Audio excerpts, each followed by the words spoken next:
everyone, and welcome back for another deep dive. So tell me, have you ever felt like you're drowning in a sea of diet trends? Oh, absolutely. Each one promising to be the magic bullet. Yeah. You start to feel like you've heard it all, haven't you? We've all been there, right? Well, today we're diving headfirst into the world of fad diets. We're going to separate fact from fiction and hopefully help you navigate the never-ending wave of trendy miracle solutions. Yeah, it's really about time we take a closer look at these things, don't you think? It really is. And luckily for this journey, we have the perfect guides. Oh, really? I'm intrigued. We're taking a deep dive into the first episode of Daida's Sin Control, Okay. which translates to Diets Without Control. I like it already. It's a Spanish podcast, and their first episode tackles the chaos of crash diets.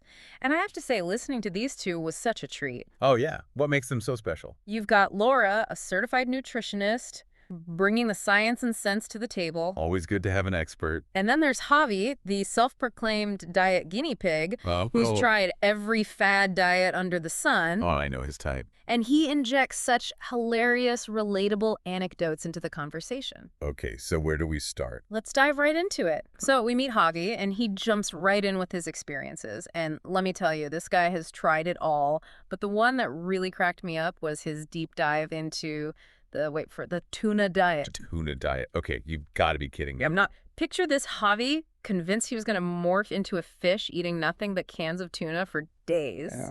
He said he started dreaming in tuna salad. I can only imagine. While I admire his dedication, I've got to say from a nutritional perspective that is incredibly restrictive and unbalanced. You're essentially depriving your body of essential vitamins, minerals, and healthy fats, which are crucial for basic bodily functions. And that's where the danger of these crash diets really lies.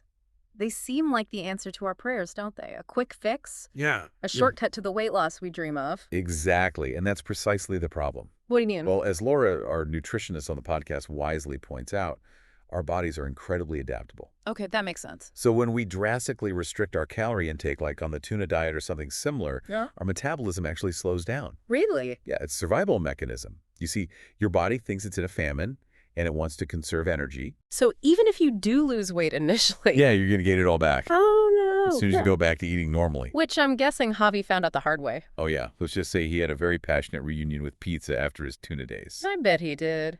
So we've talked about the physical effects of crash dieting, but what about the mental and emotional toll it takes? That's a really important point and something that Laura touches on in the episode. You see, we're constantly bombarded with those dramatic before and after photos. Right. And those just play into our desire for instant gratification. Nice. It's the illusion of effortless transformation. But what those pictures don't show is the potential for rebound weight gain. The nutritional deficiencies and the toll these extreme measures can take on our relationship with food in our bodies. Wow. So it's like setting yourself up for a cycle of hope and disappointment. Precisely. And that's why Laura emphasizes the importance of tuning out the noise and focusing on sustainable lifestyle changes. It's about making gradual adjustments that you can stick with for the long haul. So what does a healthier, more sustainable approach to weight management actually look like? Well, according to Laura, it all starts with balance and moderation. She's a big advocate for a well-rounded diet that includes plenty of fruits, vegetables, lean proteins, and yes, even healthy fats. It's about nourishing your body, not punishing it. Exactly. It's about giving your body what it needs to thrive, not depriving it. So no more cutting out entire food groups or, those crazy juice cleanses. Right. It's not about deprivation. It's about making positive changes you can actually live with. So what are some of those changes? What does Laura recommend?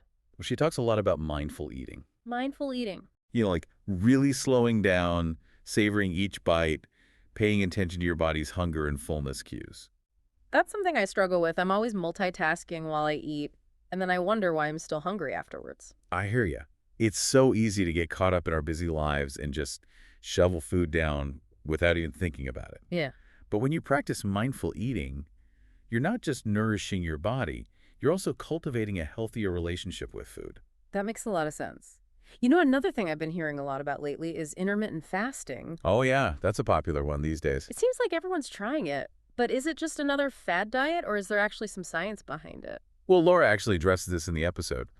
A listener wrote in asking about intermittent fasting. Oh, interesting. Yeah, and Laura's response was really balanced. She said that while there is some promising research on intermittent fasting, it's not a magic bullet. So no miracle cure. Nope. And it's definitely not suitable for everyone. She stresses the importance of talking to a healthcare professional before making any major dietary changes.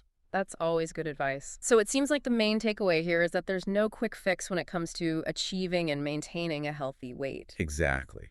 And Laura and Javi's conversation really drives that point home. Yeah. It's about adopting a holistic, sustainable approach that nourishes your body and mind. It's about making gradual changes to your eating habits, incorporating regular physical activity into your routine, and most importantly, listening to your body. Absolutely. It's about finding what works for you and making sustainable changes that you can stick with for the long haul. Couldn't have said it better myself.